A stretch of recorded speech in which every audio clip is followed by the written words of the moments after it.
way I can begin is tell you a little bit of background.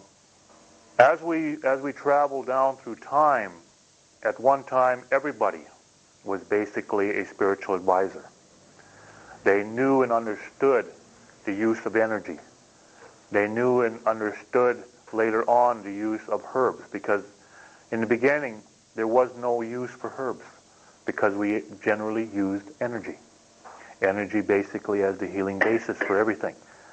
I have a warrior back home that basically uses what we call laser light for healings, and it comes right out of his forehead.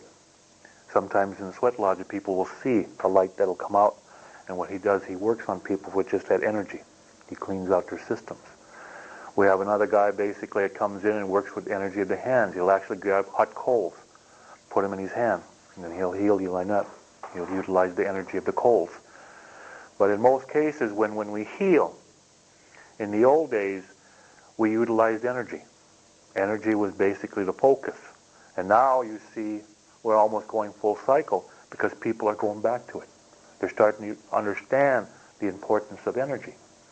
But we have to be very careful nowadays, because back then the energy was pure. Today the energy is polluted. So we have to be careful what energy we use and how we use it. Just like with the ocean. At one time the ocean was pure because there was no pollution. But now pollution is getting into the ground, so there are other things we have to do before we basically use that ocean in our ceremonies. There has to be a cleansing process just to clean the energy out of that particular plant. And if you ever watch us when we work with things, we never kill the plant. We always work with the plant. That means when I pick the osha, I don't pick up all the roots. I only go after it. It's because if you're going to use energy of certain types of herbs, well, the best thing is to do is keep the energy alive. Keep that plant alive. As long as you keep that plant alive, that energy is still alive. You don't have to use dead energy. So that's why we always teach people that when you go pick things, don't try to kill them. Only pick what you need. Only pick that part of it what you need. Because in our society, the way we feel and the way we think is that if you're going to take something, give something. We always give before we take. And that's one of the reasons why I always carry tobacco. Is because that's the first form. This is one of our most sacred medicines, believe it or not. And a lot of people say, well, how can that be medicine? It gives people cancer. Well, if you overdose on medicine, what happens? You get sick. So people are overdosing on this. It's really a medicine. But see, what we do is we always say, what they terminate, put as drugs nowadays, is not considered when we use things. We don't call them drugs. So we call them balancers. Okay? But see, when we did it, they were done in a way that they weren't man-made. They were creator-made. But nowadays we call what we refer to drugs as something that man makes. They go out and they use their technology to basically make it, and it's not natural. In fact, one of the things that we always talk about in the area of medicine sometimes is we always say it's strange that when our spiritual people get people in the sweat lodge sometimes, those who have the gift can tell you immediately what's wrong with you in that sweat lodge. And they can immediately prescribe the herbs that you need to drink to balance yourself. But then you go to a doctor, and the doctor has to take tests. Then he says, well, I think you have this. Let me look at my book. And looks in the book, and I always say, and they call us practicing, when they have to go to the book to find out what you have and run all these tests. And to us, we always say that teas are natural. They're taken in a natural way. So therefore, if they're taken in a natural way, they work the way they're supposed to. But we say that when man uses the needle, what they do is they'll draw your blood out. They'll take your blood, they'll put it on a little plate, and they'll look under a microscope to see exactly what you have. And then they'll test different antibiotics on it. Then the antibiotic that happens to work, then they take your live cells and they put it on a shelf, and they duplicate those cells, which to us are dead cells. And then what they do is they put it with the antibiotic, put it back into your arm, And what are they doing? They're putting dead cells back into you. So it may cure the disease, but 10 years later you catch something a little more serious. Or 12 years you catch something a little more serious. Because they're putting dead medicine in you. It's not alive to us, it's dead. So that's why when we work on people, we make sure that the medicines work on you in 3 different ways. They work on your spirit, they work on your mind, and they work on your body. Because if you're only going to balance one thing, that means you're going to get sick again because you're unbalanced. So you have to balance all 3 areas in order to completely get you well, get you back in balance. To give you a kind of a little prime example, when you were young and you were sick and your mother came with that medicine, do you ever wonder or ever notice how fast you recovered as a kid compared to how much you recover at your age now? It's a little longer now, isn't it, to recover from certain sicknesses. But why? Now, it's very simple. But people will sit there and they'll try to think it out and never come up with an answer. It's very simple. When your mother or when your father or when someone who cared about you carried that medicine and put that medicine in there, they were thinking about your wellness. They were saying, I hope they get well. I hope this works. So what they're actually doing is telling the medicine what to do. So they're putting good energy in that medicine because they want that young girl or that young boy to be well. So they're putting a lot of good energy into it. So when you give it to it, that energy in that medicine knows what to do. But when we pour it, we take it, oh, I'm so sick. I sure hope this works. And you take it, you're putting negative thoughts into that medicine. Everything is alive. And we forget that sometimes. All things are alive that are natural. They're not dead. Because there is no such thing as dead. Because they're energy. When we sit, if we understand how we are as people, then we start understanding the true connection that we have with everything around us. Because we say, the Creator created all things, right? So if the Creator created all things, did He create more than us? He created the world. So therefore, everything that is created must be part of the Creator. So therefore, there's a life force energy in everything that the Creator created. And when the Bible says He has no face, that is correct, because there are so many of them that we forget to look, we forget to see that a tree has a spirit. An animal has a spirit. A rock has a spirit. The water has a spirit. Everything that has been created, if it's been created by the Creator, then part of that life force energy that He put into that particular thing has a spirit, has an energy. It's not just us who has that energy. And sometimes when you turn your light off and you're in a dark room, you'll see little sparks. That's energy. That's what you look like once you pass on.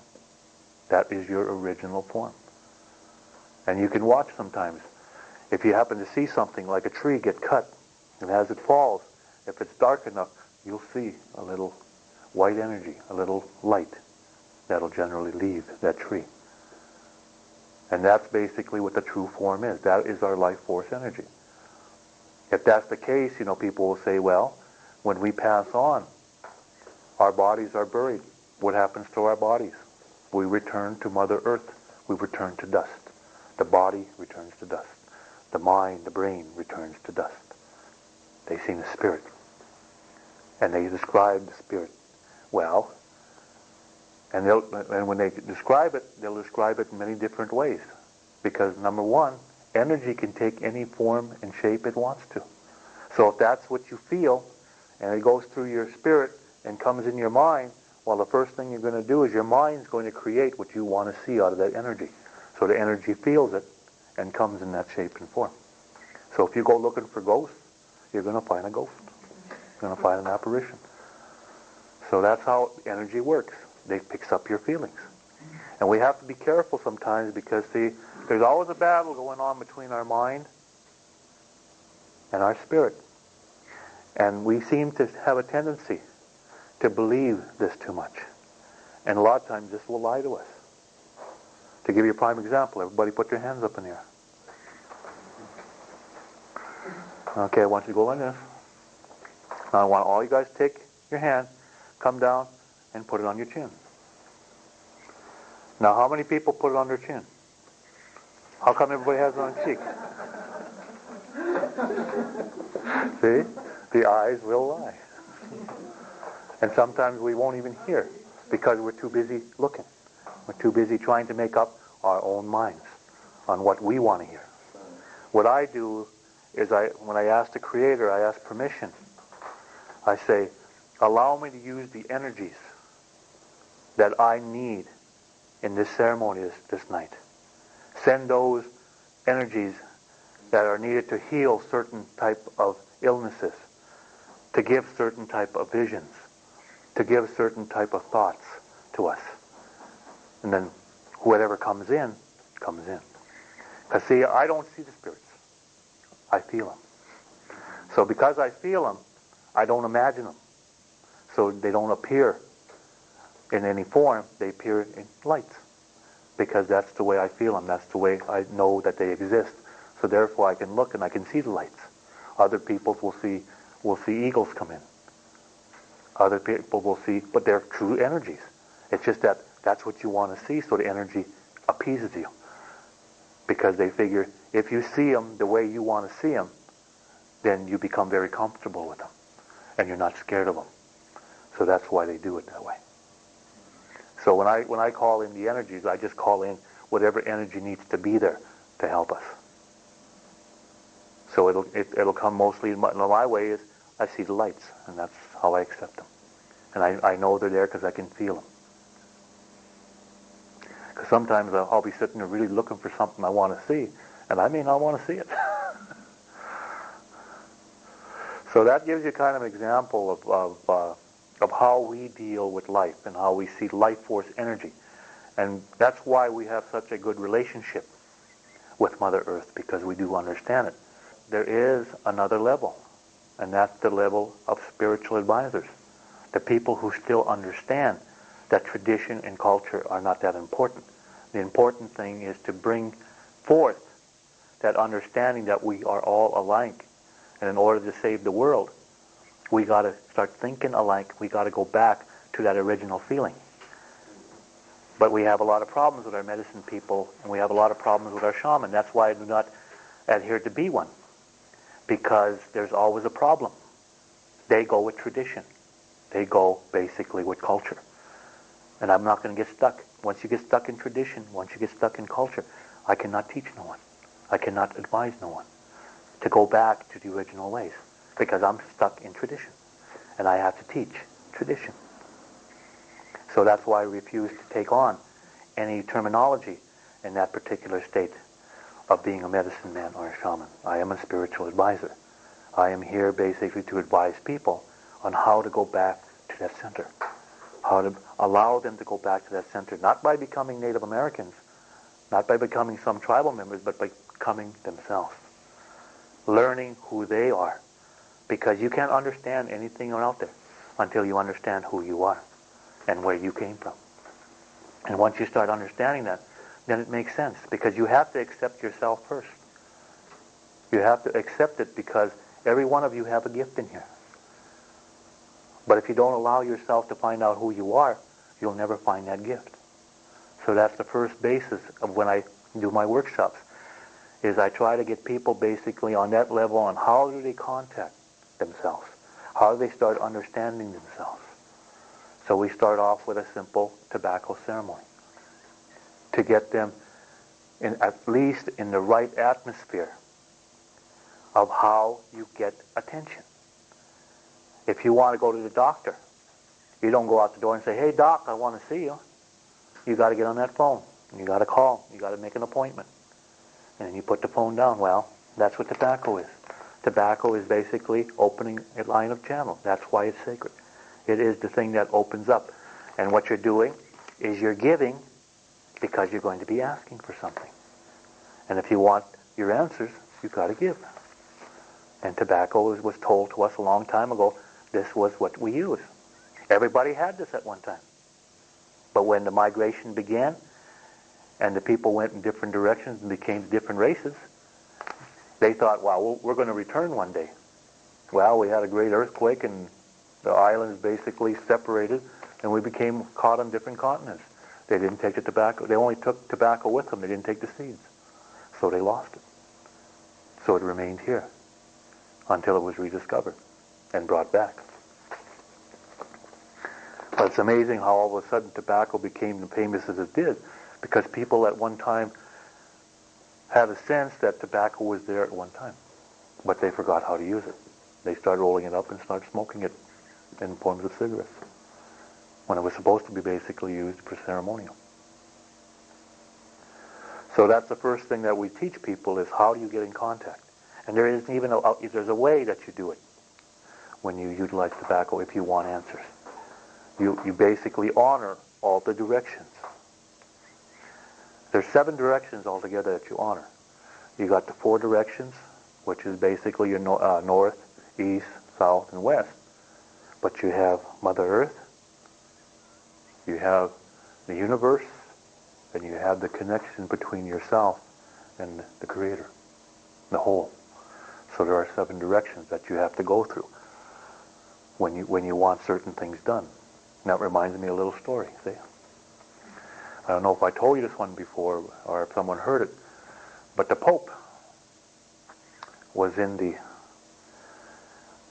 a canoe with one of our spiritual advisors. And they were talking about spirituality and religion. Finally, the spiritual advisor got up and said, well, you'll have to excuse me, Father Pope. He said, but I'm going to have to relieve myself. So he took the tobacco out and made honor to all 7 directions and put the tobacco in the water. Got out of the canoe and walked ashore. Did whatever he had to do, came back, he said a little prayer, offered a little tobacco, walked back to the canoe, got in. Of course, the Pope was kind of watching it all this time and said, wow. And he said, that's something. Pretty soon he said, you have to excuse me because I'm going to have to go relieve myself now. So he knelt down and he prayed and he finished in Nomine Patri, Filio, Spiritus Sancto, got out of the canoe and sank. Spiritual man just reached over real quick and just barely caught his robe, brought him back into the canoe and sat him there and got him from coughing and choking, and all of a sudden the Pope started crying. And the spiritual man looks at him and says, why are you crying, Father Pope? He said, because your faith is stronger than mine. And the old spiritual advisor looked down and said, what are you talking about? He said, when you prayed to the Creator and you offered tobacco, you got out of the canoe and you walked ashore. He said, when I prayed, I got out, I sank. The spiritual advisor looks at him, kind of shakes his head, and he said, Father Pope, it helps to know where the rocks are.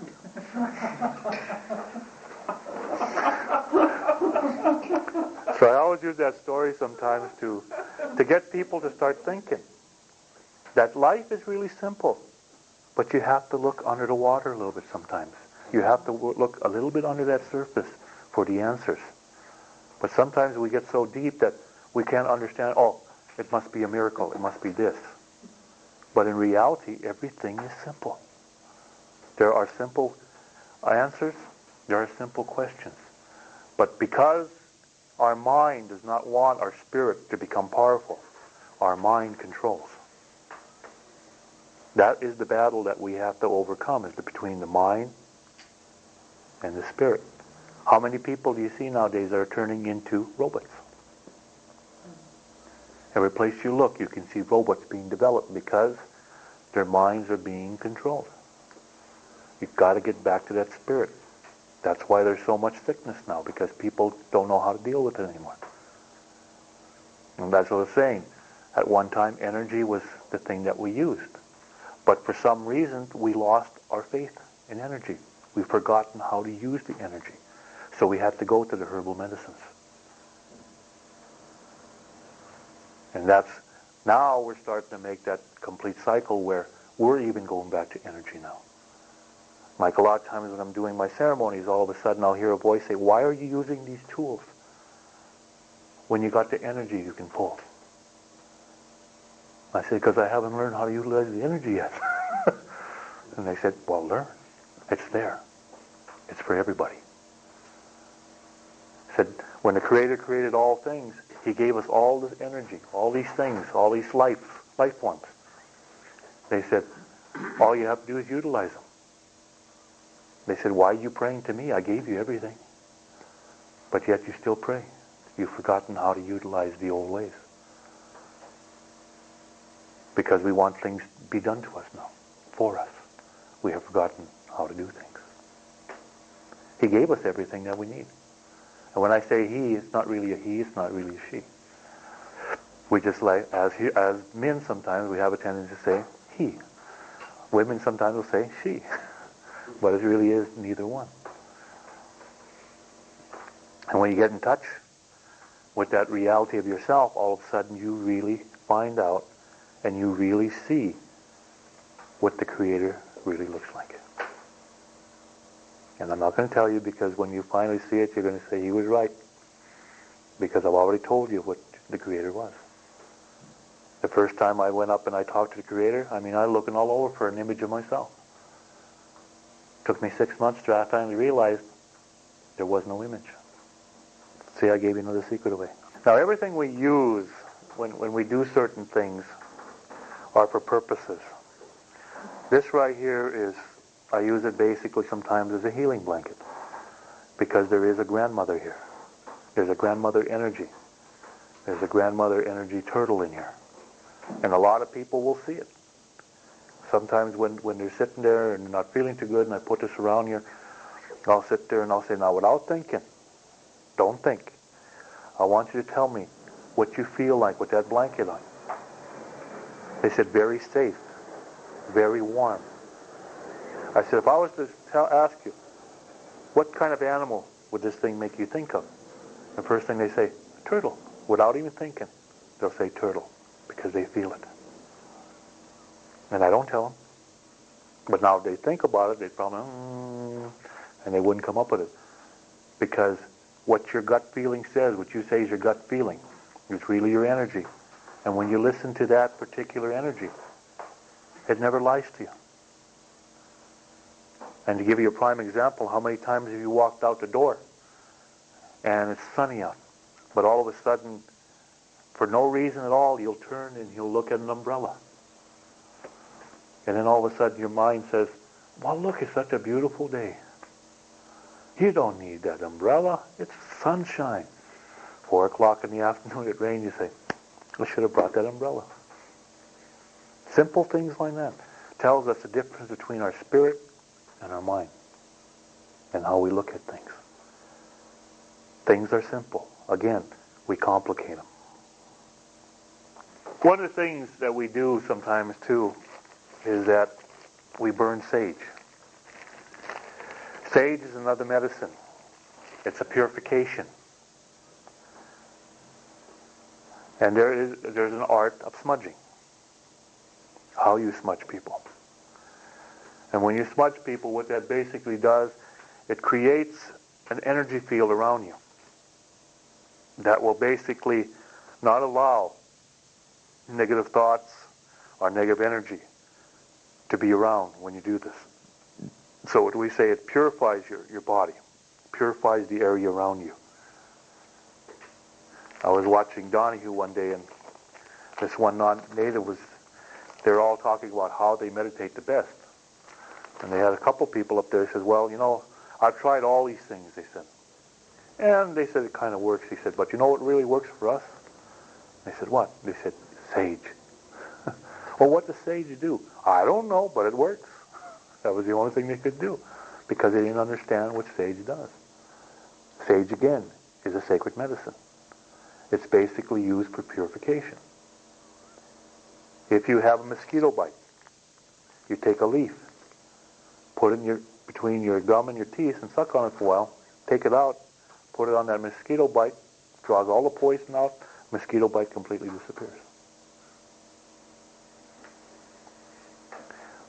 It can also basically be used in combination with tobacco.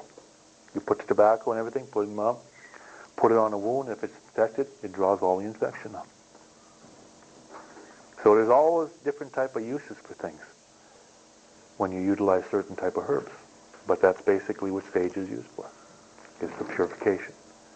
It's basically to purify the area around you. Since there's a lot of colds in England, I know the weather has nothing to do with it. If you take a combination of peppermint tea and coltsfoot, and what's a coltsfoot? Ah, we know that. And you add them together. But how many of you know of it, that it's basically a cold remedy? One person, two people. But now, what's the secret ingredient that you can add to it? No. There's another ingredient. Juniper. Teaspoon of each for 2 cups. And you will find that a cold, your throat and everything will go just like that. So when you learn your gift, there's many different things you can do. See, when you first go on, like a lot of people misunderstand dreams and visions. And I think that's probably one of the biggest, how would you say, crossroads are most, trying to think of a word here. How would you say a word, obstacle, I guess I could use. Your biggest obstacle is not understanding when you've had a vision. So if you don't understand when you have a vision versus a dream, how are you going to know what to do with it? And the other thing is, what do you do with a vision? Because everybody says they're dreams. But there is a difference between a vision and a dream. And the first thing that you have to understand is that a vision is something that really happens. Your spirit is really there. Now, if your spirit's really there and you happen to be sleeping and you have a vision when you're sleeping, if your vision is there and you're really there, when you come back into your body and you wake up, what's the first thing that you're going to notice? No, something else. That's right. If you got up and work all day, aren't you tired? So if your spirit goes out and it's working all night and comes back and you get up, you're going to be tired.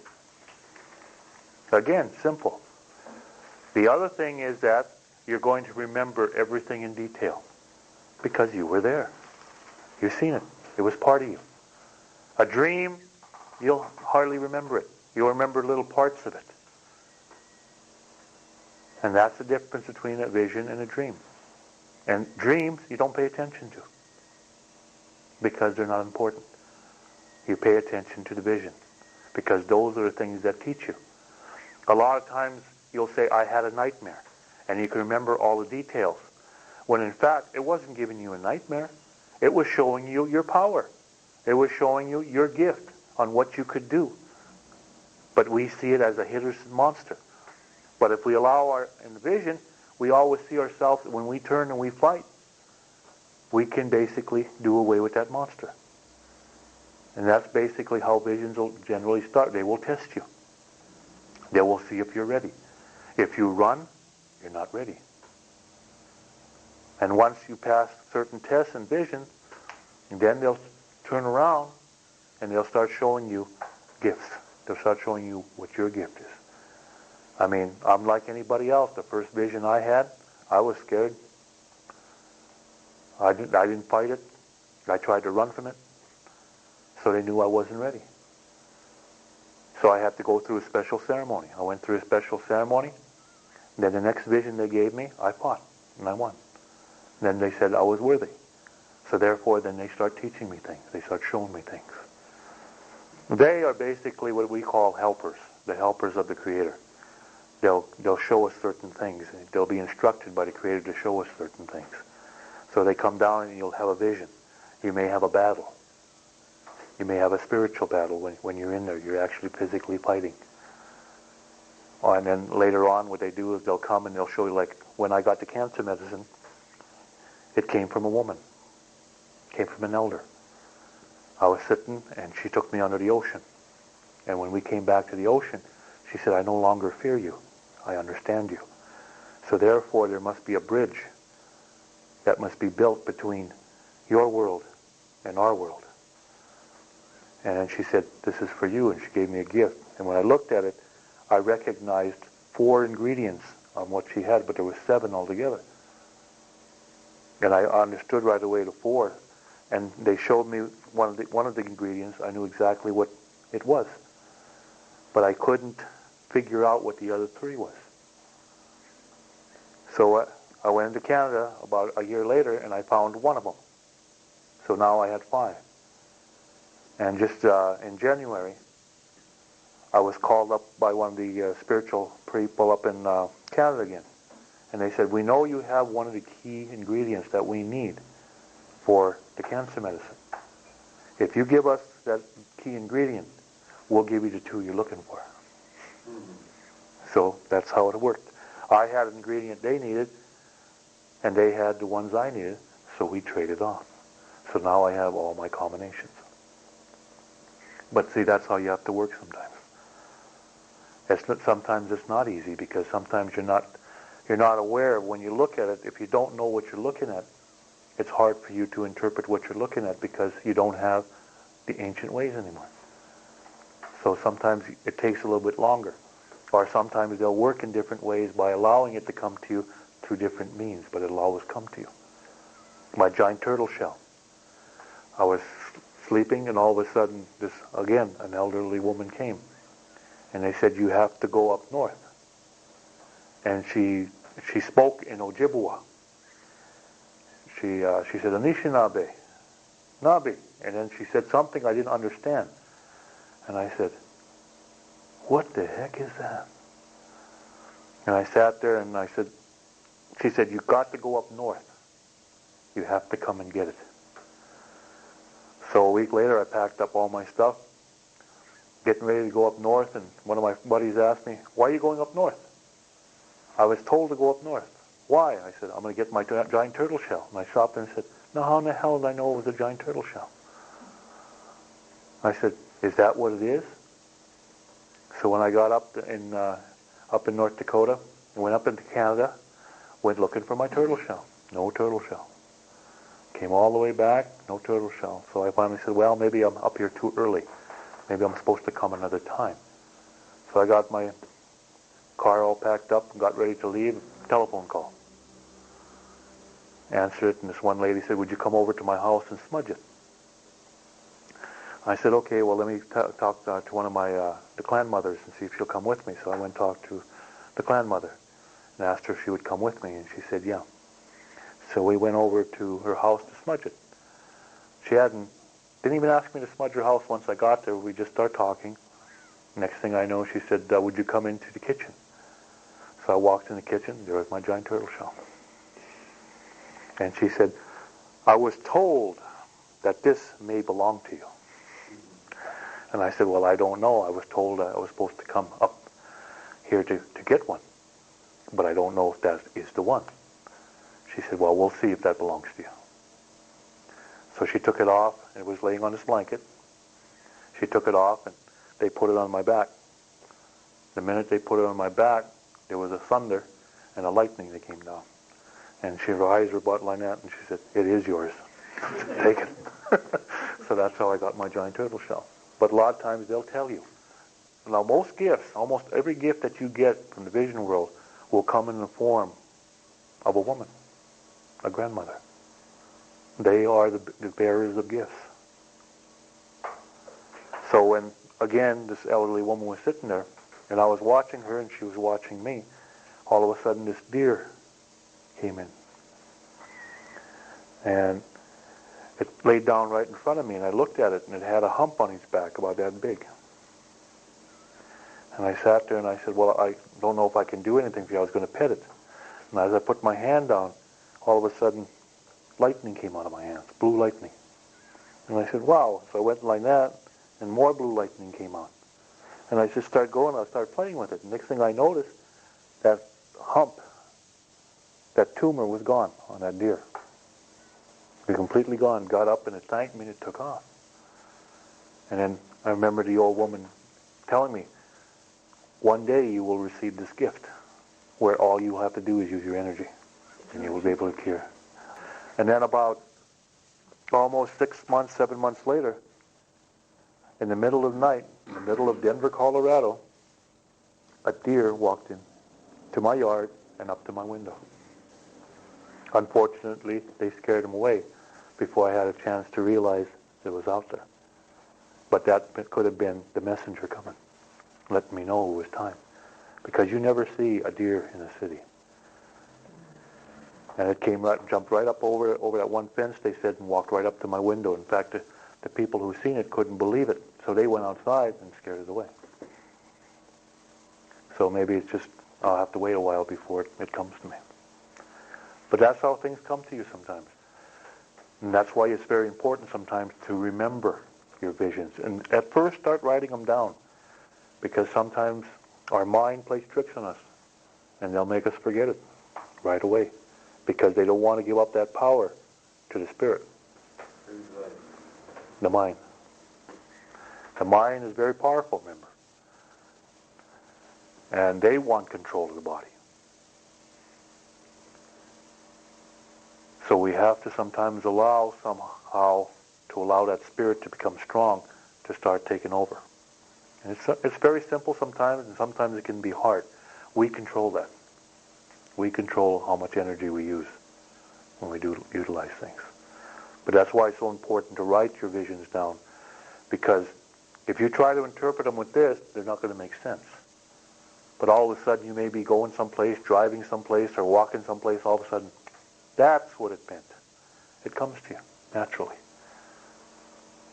And all of a sudden it said, well, it was simple. Why couldn't I think of it before? It's because you were thinking, not feeling. So when you have your visions, the first thing you have to do is feel them. And you'll know when the right answer comes, because all of a sudden it's just like, yeah, it's there. Bells will go off. And all of a sudden it makes completely 100% sense. And there are different type of visions you will get. You'll get warning visions. Sometimes they'll show you things that are going to happen. And that's why I said you've got to be very careful with visions. Because when they give you a warning vision and something happens, you can say, well, it was supposed to happen because I had a vision. And that's how we think. The reason why they give you warning visions is to do one thing. You have the right to change destiny. They're giving you your chance to change things. But if you don't want to listen, it's going to happen.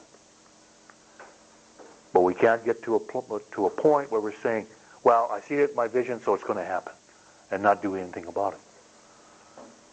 Because they're giving you a warning. You can basically change destiny. Other visions they give you is they'll show you gifts. And when you have those visions, sometimes you have to train your spirit to look at what catches your eye. Whatever catches your eye in the vision is what you have to take a look at. Because sometimes they'll show you other things, because you're not the only one looking.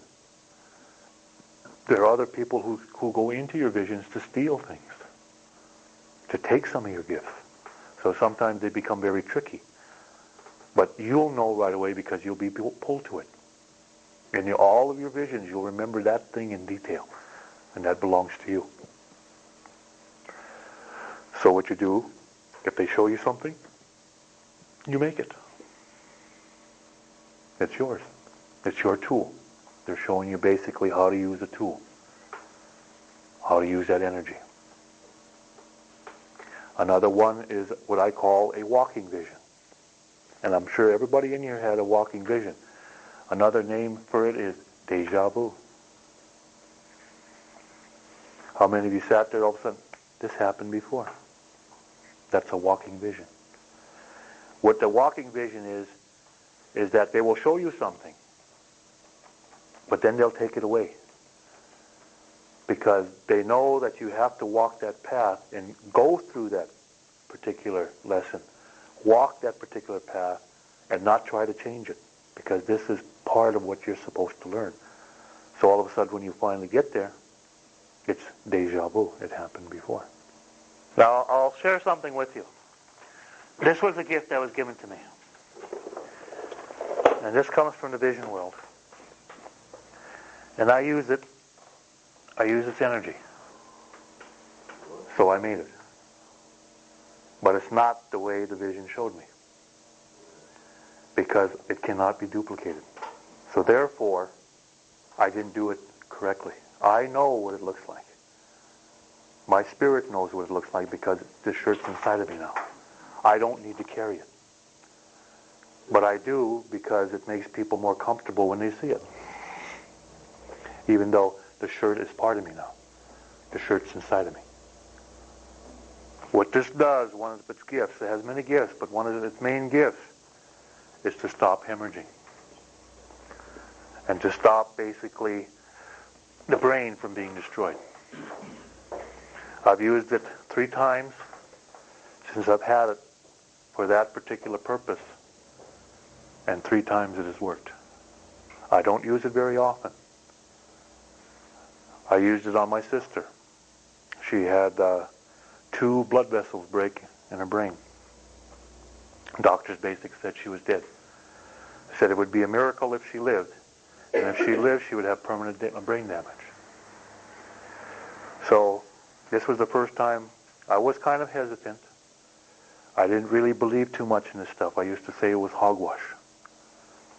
I used to say our medicine people, our spiritual people, didn't know what they were talking about. Because to me, everything had to be in black and white. It had to be in front of me. That's how I understood things. So I was kind of hesitant to take that shirt out. Something whispered, take the shirt out and pray. So I took the shirt, I put it on. I took my nephew out, who was the son of my sister, who was basically had the hemorrhaging. And we did a ceremony. And when I got done with the ceremony, they whispered to me and said, your sister is going to be fine. And to prove it, they said the hemorrhaging is now stopped. They said, and tomorrow morning at 9 o'clock, she will sit up in bed and she will talk to people.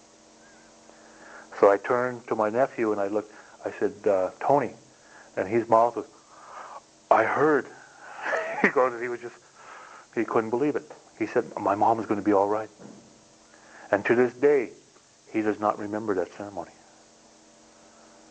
Because I can ask him, do you remember when we went out and we prayed for your mom? He said, I don't remember it. They completely took it away from him.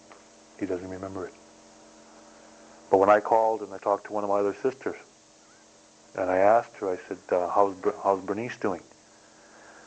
And her reply to me is, the doctor has called the families together because she's not going to make it. I said, no, she's going to make it. She says, how do you know? I said, I know. In fact, the doctor should be coming out of that room right now shaking his head. And she looked up and said, how in the hell did you know he was coming out shaking his head? I'm in Denver, Colorado, during North Dakota, which is about a 16-hour drive away. And I said, I just know. But when he comes by, he's going to say it's a miracle. The hemorrhaging has stopped. So she says, what's the matter, doctor? He said, it's a miracle. The hemorrhaging has stopped. So she was really enthused about, she said, well, what's going to happen next? I said, well, at 9 o'clock tomorrow morning, she's going to sit up and talk to everybody. She said, no, Dennis, she's got brain damage. Oh, no, I said, she'll sit up and talk to everybody, just like normal talk. So everybody, I guess she went and told everybody, so everybody was there at 9 o'clock that morning. She got up and she said, why is everybody here? She couldn't remember what happened, but she was basically talking to people. So then they went in, they repaired both of the blood vessels. She's still walking among us today. No brain damage, nothing. So that was one of the things that actually got me to start believing in energy. Start believing me in the old ways. That really started putting me on the path to say there is something to this. And then when it worked the second time, I got a little bit stronger. Then it worked the third time. And it worked here in England. A young man came to me when I was doing a workshop. And he said, I need to talk to you. And I said, okay. I said, what do you need to talk to me about? Well, it's something private. I said, okay. So we walked in the corner. I said, what do you need? He said, my mother's dying. They can't stop the hemorrhaging. And I want you to say a prayer for her so that she won't have that problem in passing. So I looked at him and I said, why have you given up on your mother? He said, what do you mean? The doctors say she's going to die. I said, has your mother told you that? He said, no. I said, then let her spirit decide. I said, I do have a shirt, and there's a ceremony I can do. I said, if you want me to do that ceremony, ask. So he said, would you do it? I said, yes. So I went in, did the ceremony. We did the sweat lodge. After the sweat lodge, he went out, and he went and called the hospital. The doctor came back. He says, I don't know what happened. It's a miracle, but your mother's improved. If the spirit of that individual wants to continue to walk upon Mother Earth, if that spirit would say, no, I don't want to be healed, I want to go home, then I got to say, pull back and say, okay, I got to honor their spirit. I can't force them to be well. So sometimes they'll say, well, sometimes it works, sometimes it doesn't. The whole situation is whether that individual is tired and they want to go home. You have to allow them to go home. And see, medicine people at one time didn't understand that. The reason I understood it was because of my adopted father. When he passed on, Jake Whitecrow, I went there and boy, I was sitting with my spirit form. I was just hitting him with energy. And he said, what are you doing? And I said, I'm healing you. He said, did I ask you to? I said, huh? He said, did I ask you to heal me? I said, no. I'm doing because you're my adopted father. You're my friend. And he said, I don't want to be healed. I said, I'm tired, Dennis. I want to go home. And I looked at him kind of funny. And he said, you can't heal me if I don't want to be healed.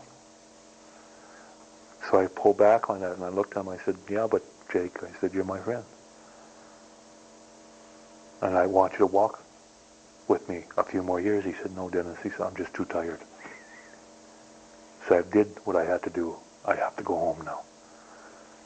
So I said goodbye to him and came back. About that time I woke up, so I knew he was going to pass on. So I went out and I offered tobacco for a safe journey for him. And at the same time I said, it was about 45 degrees outside. And when I was praying, before I laid the tobacco down, I said, I wish there was a way that nature could honor this man for all the things that he has done in his lifetime to help people understand our nature way. I said, but here's my tobacco. Went back inside. At about 6 o'clock in the morning, we had a freak snowstorm. So when I got up at 8 o'clock, all the trees had their branches bent over. They were touching the ground. And I said, they answered my prayers. By 3 o'clock in the afternoon, there was no more snow. It's gone. So I know it works. I mean, I was mostly say I was not a non-believer in this thing, even though I was part of it. But they had to show me things and show me how it works. Then I started understanding things.